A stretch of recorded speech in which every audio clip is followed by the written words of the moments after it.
কুরবানির দিনে বিড়ালকে সহজে খুঁজে পাওয়া যায় না, দেখবেন যে ওরে খুঁজে পাওয়া যাচ্ছে না।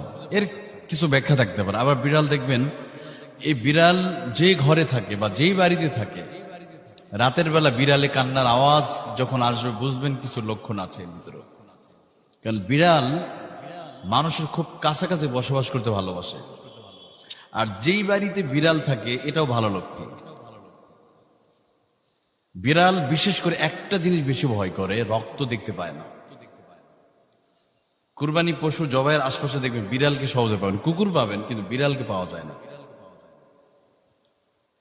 তবে বিড়ালের অনেক পজিটিভ গুণ আছে যেটা হাদিসের মধ্যে থেকেও জানা যায়, এবং এর অনেক উপকারী দিক পাওয়া যায়। ধরেন রাতের বেলা এই ছোট প্রাণীটা যখন চিৎকার মেরে ওঠে, কান্না করে, বিড়ালে কান্না আওয়াজ শোনা যায়, দেখবেন তখন বুঝবেন যে সে কোনো খারাপ জিন দেখে ফেলেছে। বিড়ালের সাথে একটা জিনের সম্পর্ক আছে। আর যখনই বিড়ালের কান্নার আওয়াজ রাতের বেলা শুনবেন বা ঘরে ছোট বাচ্চা আছে, তখন জোরে জোরে আয়াতুল কুরসি পড়বেন। খবরদার ওই বিড়ালকে কখনো মারতে যাবেন না। বিড়ালকে কি করতে হবে? আয়াতুল কুরসি আমরা পড়ব। আল্লাহু লা ইলাহা ইল্লা হুয়াল হাইয়ুল কাইয়্যুম লা তা'খুযুহু সিনাতুন ওয়া লা নাওম লাহু মা ফিস সামাওয়াতি ওয়া মা ফিল আরদ পড়বেন। তাহলে খারাপ জিন যদি ঘরেও থাকে, বিড়াল কিন্তু এটা দেখতে পায়, দেখে কান্না করে। আর বিড়াল যে ঘরে থাকবে এমন কি কোনো বিষধর কোনো প্রাণী ওই ঘরে থাকতে পারবে। এই জন্য নবী সাল্লাল্লাহু আলাইহি ওয়াসাল্লাম তিনিও বিড়ালকে ভালোবেসেছেন। নবী সাল্লাল্লাহু আলাইহি ওয়াসাল্লাম প্রিয় সাহাবীরা বিড়ালকে ভালোবাসতেন। রাসূলুল্লাহ সাল্লাল্লাহু আলাইহি ওয়াসাল্লামের প্রিয় সাহাবী আবু হুরায়রা রাদিয়াল্লাহু আনহু, তিনি তো আবু হুরায়রা, ওনার নামই হয়েছে আবু হুরায়রা। হুরায়রা অর্থ বিড়াল, হিররাতুন হুরায়রা, আবুন অর্থ পিতা। ওনার নাম ছিল আব্দুর রহমান।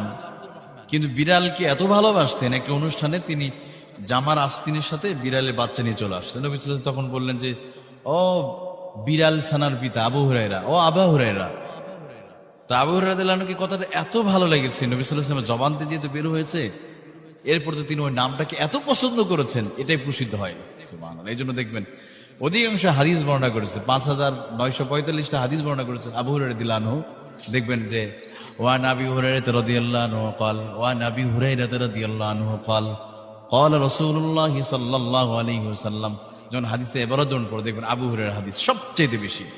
এই নামটা প্রসিদ্ধ হয়েছে এই বিড়াল ছানাকে ভালোবাসতে। সুবহানাল্লাহ। আমরা অনেক সময় বিড়ালকে আমরা দেখতে পাই না, বিড়ালকে পিটায় না, খবরদার। কারণ একজন মহিলা বিড়ালকে আঘাত করার কারণে সে জাহান্নামে চলে গেছে।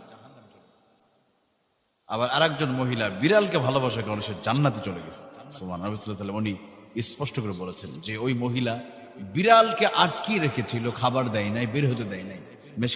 মেশকাতুল মাসাবির একটি ঘটনা আছে এই বিড়ালকে কেন্দ্র